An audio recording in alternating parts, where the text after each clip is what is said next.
Welcome to studio in Telugu. Palnadu జిల్లాలో 15 సంవత్సరాలుగా రాజకీయ దళారులు, ఎంబో నేరస్తులు మరియు అలవాటు పడిన వైట్ కలర్ నేరస్తులతో కలిసి నిపుణులు అలాగే ప్రభుత్వ ఉద్యోగుల సహాయంతో నకిలీ పత్రాలను రూపొందించి ప్రజా ప్రతినిధులు దోచుకుంటున్నారని గుంటూరు జిల్లా ఎస్పీ సతీష్ కుమార్ వ్యాఖ్యానించారు.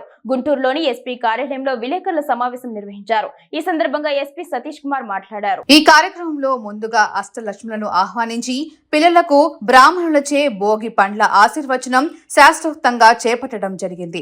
పిల్లల ఆటపాటలతో సందడిగా కార్యక్రమం నిర్వహించడం జరిగింది. అష్టలక్ష్ముల వేషాలు వేసిన అమ్మాయిలు సాక్షాత్తు ఆ అష్టలక్ష్ములే దిగి వచ్చినట్టుగా చూపరులను అలరించారు. అనంతరం పూజా కార్యక్రమం నిర్వహించి తీర్థ ప్రసాదాలు అందించి పిల్లలకు భోగి పండ్ల ఆశీర్వచనం చేశారు.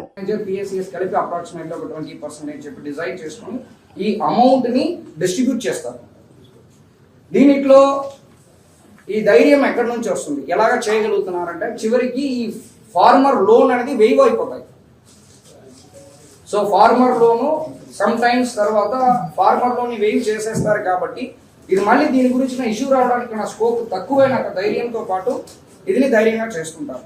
ఒకసారి లోన్ శాంక్షన్ అయిన తర్వాత ఆ వెబ్లాండ్ నుంచి ఆ ఫేక్ సర్వే నెంబర్ని కూడా తీసేస్తారు. కాకపోతే అక్కడ వెళ్ళి వెబ్లాండ్ లో చెక్ చేసినప్పుడు అడిషన్ డెలీషన్ అనేది ఖచ్చితంగా ఉంటాయి. అక్కడ కంప్లీట్ గా రిమూవ్ చేయలేదు డేటాని. సో ఇదన్నీ ఒక ఇన్వెస్టిగేషన్ భాగంగా మనము ఇన్వెస్టిగేట్ చేస్తూ ఒక 11 మెంబర్స్ ని మనం ఇమీడియట్ గా అరెస్ట్ చేయడం జరిగింది. సో ఇది ప్రాసెస్ అన్నమాట. ఓకే, సో ఈ పర్టికులర్ కేసులో amount 80% X branch manager come primary agricultural cooperative సొసైటీలో ఎవరు సిఇఓ లేకపోతే అదర్ డిజైన్ అల్టిమేట్లీ ఇష్యూ ఏమని అనుకున్నప్పుడు ఒకసారి నేను లాస్ట్లో బ్రీఫ్ కూడా చేస్తాను. ఈ పర్టికులర్ కేసులో మేము అప్రాక్సిమేట్లీ ఒక 30 అక్యూజ్ని ఐడెంటిఫై చేయడం జరిగింది. దాంట్లో 11 అక్యూజ్డ్ ఆల్రెడీ అరెస్ట్ చేశాము. దీనిట్లో జరిగినది ఏంటంటే ఫేక్ ఫార్మర్తో పాటు ఫేక్ సర్వే నంబర్ని వెబ్లాండ్లో అప్లోడ్ చేస్తూ దాని ద్వారా 1B తర్వాత అడంగల్ తీసుకున్న తర్వాత ఫేక్ పట్టాదార్ పాస్బుక్ క్రియేట్ చేస్తూ ఫేక్ పట్టాదార్ పాస్బుక్ని తీసుకుని మనకి లోన్ అనేది ఎక్కడి నుంచి వస్తాయి, నబార్డ్ నుంచి ప్రైమరీ అగ్రికల్చరల్ కోఆపరేటివ్ సొసైటీ PACSకి అమౌంట్ వస్తాయి.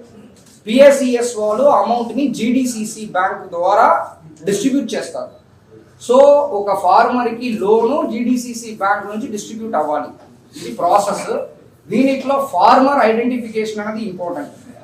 నేను జెన్యూన్ ఫార్మర్ అన్నప్పుడు నేను ఈ లోన్ని యూజ్ చేసుకోవాలి. కానీ ఈ కేసెస్లో ఫోర్జరీ ఆఫ్ డాక్యుమెంట్స్, తరువాత ఈ ఇంపర్సనేషన్, ఒక పర్సన్నే మార్చడము, చీటింగ్, దాని అన్ని కిందకి మన కేసు రిజిస్టర్ చేసాం. ఎందుకంటే రియల్ ఫార్మర్ కాకుండా ఆ పర్టికులర్ పర్సనే ఫేక్ ఫార్మర్గా ఉంటారు. వాళ్ళు ఆధార్ నంబర్ తీసుకుంటారు, ఆధార్ నంబర్లో కానీ రిమైనింగ్ అన్నింటినీ మార్చుతారు. అడ్రస్ కానీ డేట్ ఆఫ్ బర్త్ కానీ అన్ని మార్చుతారు. ఇదిని మనము ఆ ఆధార్ కార్డ్ని మనం కంపేర్ చేస్తామంటే, fake farmer Aadhaar card compare చేస్తామంటే వాళ్ళు రేషన్ కార్డుతో పాటు టాలీ అవ్వదు. నేను కంపేర్ చేస్తానంటే ఇలాంటి ఇంకా ఫ్యూ టెక్నిక్స్ ఉన్నాయి. ఇన్ డెప్త్ కాకుండా చెప్పాలంటే ఈ ఫేక్ పట్టాదార్ పాస్బుక్ క్రియేషన్ కూడా ఒక గ్యాంగ్ ఫేక్ పట్టాదార్ పాస్బుక్ ని క్రియేట్ చేశారు. యాక్చువల్లీ దాంట్లో మనము వినుకొండలో సపరేట్ రూమ్లో ఒక 3 అరెస్ట్ చేయడం జరిగింది. ఎవరి బ్యాంక్ పాస్బుక్ తర్వాత PAN card, Aadhaar card fake క్రియేషన్కి దానికి సపరేట్ పర్సన్ తిరుపతి రెడ్డి అని చెప్పేసి ఆ వ్యక్తిని కూడా అరెస్ట్ చేయడం జరిగింది.